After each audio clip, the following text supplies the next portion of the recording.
அஸ்ஸலாமு அலைக்கும். நாம ரமதான்ல கடமையான நோன்புகளை பத்தி நிறைய தெரிஞ்சுக்கிட்டோம். ஆனா அதுக்கு அப்புறமும் அல்லாஹ் கிட்ட நம்ம நெருக்கத்தை அதிகப்படுத்திக்கிறதுக்கு நிறைய வழிகள் இருக்கு. அதுல ஒண்ணுதான் உபரியான நோன்புகள். இன்னைக்கு அந்த சுன்னத்தான நோன்புகளோட சிறப்புகளையும் வகைகளையும் பத்தி தான் நம்ம பார்க்க போறோம். இது நம்ம ஈமானை இன்னும் வலுப்படுத்த ஒரு அருமையான வாய்ப்பு. இந்த பாடத்தை நமக்கு ரொம்ப அழகா எடுத்துச் சொல்லப் போறவர் மௌலவி அல் உஸ்தாத் எஸ்.எம். ஃபைரூஸ் அல் மக்கி அவர்கள். சரி, இன்னைக்கு நாம என்னெல்லாம் பார்க்க போறோம்னு ஒரு நசர் பார்த்துடலாமா? முதல்ல உபரியான நோன்புகளுக்கு என்ன நன்மை கிடைக்கும்னு பார்க்க போறோம். அப்புறம் வருஷத்துல வரக்கூடிய அரஃபா மற்றும் ஆஷூரா நோன்புகள், வாரம் வரக்கூடிய திங்கள் வியாழன் நோன்பு, மாசம் வரக்கூடிய வெள்ளை நாட்கள் நோன்பு, அப்புறம் ஷவ்வால் மாதத்தோட 6 நோன்புகள் பத்தி தெரிஞ்சுக்க போறோம். கடைசியா ஒரு முக்கியமான விஷயம், உபரி நோன்பு ஆரம்பிச்சுட்டு முறிக்கலாமா, அதுக்கான சட்டம் என்னன்னு பார்க்க போறோம். வாங்க ஒவ்வொன்றா விளக்கமா பார்க்கலாம். வாங்க முதல் பகுதிக்குள்ள போகலாம்.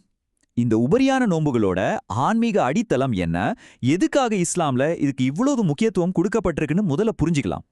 சோமத்தவோ, அதாவது உபரியான நோன்பு. இதோட அர்த்தம் என்னன்னா, இது நம்ம மேல கடமை கிடையாது, ஆனா அல்லாஹ் மேல இருக்கிற அன்புனால அவனோட நெருக்கத்தை இன்னும் அதிகமா அடையணுங்கிற ஒரே நோக்கத்துக்காக நாம விரும்பி செய்யக்கூடிய ஒரு சுன்னத்தான வணக்கம். இந்த ஹதீஸை கொஞ்சம் கவனிங்களேன். இதோட மகத்துவம் எவ்வளவு பெருசுன்னு பாருங்க. நபி ஸல்லல்லாஹு அலைஹி வஸல்லம் அவர்கள் சொன்னாங்க, யார் அல்லாஹுக்காக ஒரே ஒரு நாள் நோன்பு நோக்கிறாரோ அல்லாஹ் அவருடைய முகத்தை நரக நெருப்பிலிருந்து 70 ஆண்டுகள் தூரமாக்கிறான். சுப்ஹான் அல்லாஹ். யோசிச்சு பாருங்க, ஒரே ஒரு நாள் நோன்புக்கு இவ்வளவு பெரிய ஒரு பரிசு. அடுத்ததா வருஷத்துக்கு ஒரு முறை வர்ற ஆனா நம்ம பாவங்களை மன்னிக்க வைக்கிற 2 மிக முக்கியமான நோன்புகளை பத்தி பார்க்கலாம். அதுதான் அரஃபா நோன்பும் ஆஷூரா நோன்பும். முதல்ல அரஃபா நோன்பு. இது துல்ஹஜ் மாசம் 9வது நாள்ல நோக்கப்படுது. குறிப்பா ஹஜ்ஜுக்கு போகாத முஸ்லிம்களுக்கு இது ரொம்ப வலியுறுத்தப்பட்ட ஒரு சுன்னாவாகும். இந்த நோம்போட சிறப்பு என்ன தெரியுமா?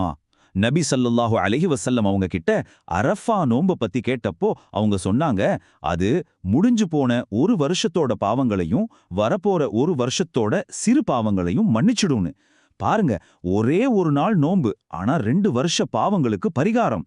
இது அல்லாஹ்வோட எவ்வளவு பெரிய கருணை. அடுத்தது ஆஷூரா நோன்பு. இது மொஹர்ரம் மாசம் 10வது நாள்ல நோக்கப்படுது. இது கூட அதுக்கு முந்தின நாள், அதாவது 9வது நாள் தாசுவா அன்னிக்கும் சேர்த்து நோன்பு நோக்கிறது சுன்னாவாகும். ஆஷுரா நோம்போட நன்மை என்னன்னு நபி ஸல்லல்லாஹு அலைஹி வஸல்லம் அவர்கள் சொல்லும்போது, அது கடந்து போன ஒரு வருஷத்தோட சிறு பாவங்களுக்கு பரிகாரமா அமையும்னு சொன்னாங்க. இதுவும் பாவ மன்னிப்பு கேட்கறதுக்கு அல்லாஹ் நமக்கு கொடுத்திருக்கிற ஒரு அற்புதமான வாய்ப்பு. சரி, 10ஆம் நாள் மட்டும் நோன்பு வைக்காம எதுக்கு 9ஆம் நாளையும் சேர்த்து வைக்க சொல்றாங்க? இதுக்கு அறிஞர்கள் 2 முக்கியமான காரணங்களை சொல்றாங்க. ஒன்னு, ஒருவேளை பிற பார்க்கறதுல ஏதாவது சின்னதா தவறு நடந்திருந்தா கூட நாம சரியான நாளை தவற விட்டுறக்கூடாதுங்கிற ஒரு முன்னெச்சரிக்கை.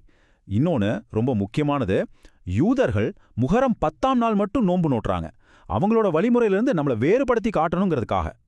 இப்போ வருஷத்துல வர நோன்புகளை பார்த்துட்டோம். அடுத்து வாரம் நம்ம வாழ்க்கையில கொண்டு வரக்கூடிய ஒரு சுன்னத்தான நோன்பை பத்தி பார்க்கலாம். அதுதான் திங்கள் மற்றும் வியாழன் நோன்புகள். இது நபி ஸல்லல்லாஹு அலைஹி வஸல்லம் ஒரு வழக்கமாவே இருந்துச்சு. நபி ஸல்லல்லாஹு அவர்கள் ஏன் இந்த 2 நாட்களை தேர்ந்தெடுத்தாங்க தெரியுமா?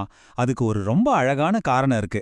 அவங்களே சொல்றாங்க, ஒவ்வொரு திங்கள் மற்றும் வியாழக்கிழமைகளிலும் நம்மளோட செயல்கள் அல்லாஹ் கிட்ட சமர்ப்பிக்கப்படுது. நான் நோம்பாளியா இருக்கும்போது என்னோட செயல்கள் சமர்ப்பிக்கப்படணும்னு ஆசைப்படுறேன்னு சொன்னாங்க.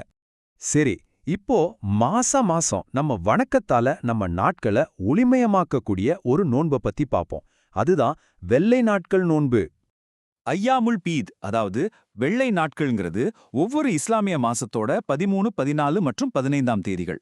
இந்த நாட்கள்ல சந்திரன் முழுமையா இருந்து இரவுகள் நல்ல பிரகாசமா இருக்கும். அதனால தான் இதுக்கு வெள்ளை நாட்கள்னு பேரு. இந்த 3 நாள் நோன்புக்கு கிடைக்கிற நன்மைய பாருங்க. நபி ஸல்லல்லாஹு அலைஹி வஸல்லம் அவர்கள் சொன்னாங்க, ஒவ்வொரு மாசமும் 3 நாள் நோன்பு நோக்கிறது வாழ்க்கை முழுவதும் நோன்பு நோற்றதுக்கு சமம். அதாவது இந்த பழக்கத்தை நாம கடைபிடிச்சா நம்ம நன்மை கணக்குல வாழ்நாள் முழுக்க நோன்பு வச்ச நன்மை பதியப்படும். ரமலான் மாசத்தோட நன்மைகளை நாம அடைஞ்ச பிறகு அந்த நன்மையை இன்னும் முழுமைப்படுத்தக்கூடிய ஒரு நோன்பு இருக்கு.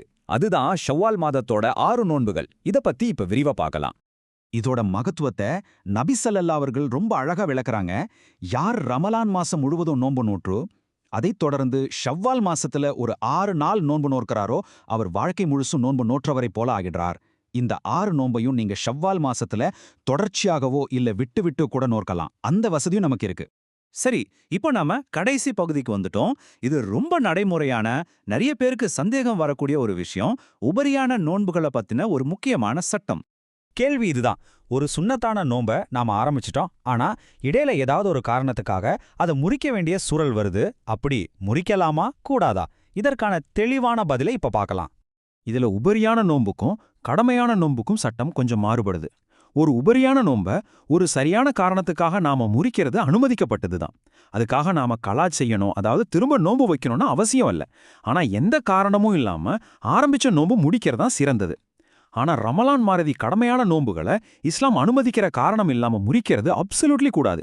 இந்த ஹதீஸ் இந்த சட்டத்தை ரொம்ப அழகா சுருக்கமா சொல்லுது பாருங்க. உபரியான நோன்பு நோக்கிறவர் தன்னோட விஷயத்துல அவரே எஜமானர். அவர் நினைச்சா நோம்ப தொடரலாம், இல்லனா முறிச்சுக்கலாம். இந்த நெகிழ்வுத்தன்மை உபரியான வணக்கங்களை நாம இன்னும் சுலபமா செய்யறதுக்கு அல்லாஹ் கொடுத்திருக்கிற ஒரு வாய்ப்பு. அதனால இந்த அற்புதமான வாய்ப்புகளை எல்லாம் பயன்படுத்தி அல்லாவின் அருளையும் நெருக்கத்தையும் நம்ம தேடிக்கொள்வோமாக. அஸ்ஸலாமு அலைக்கும்.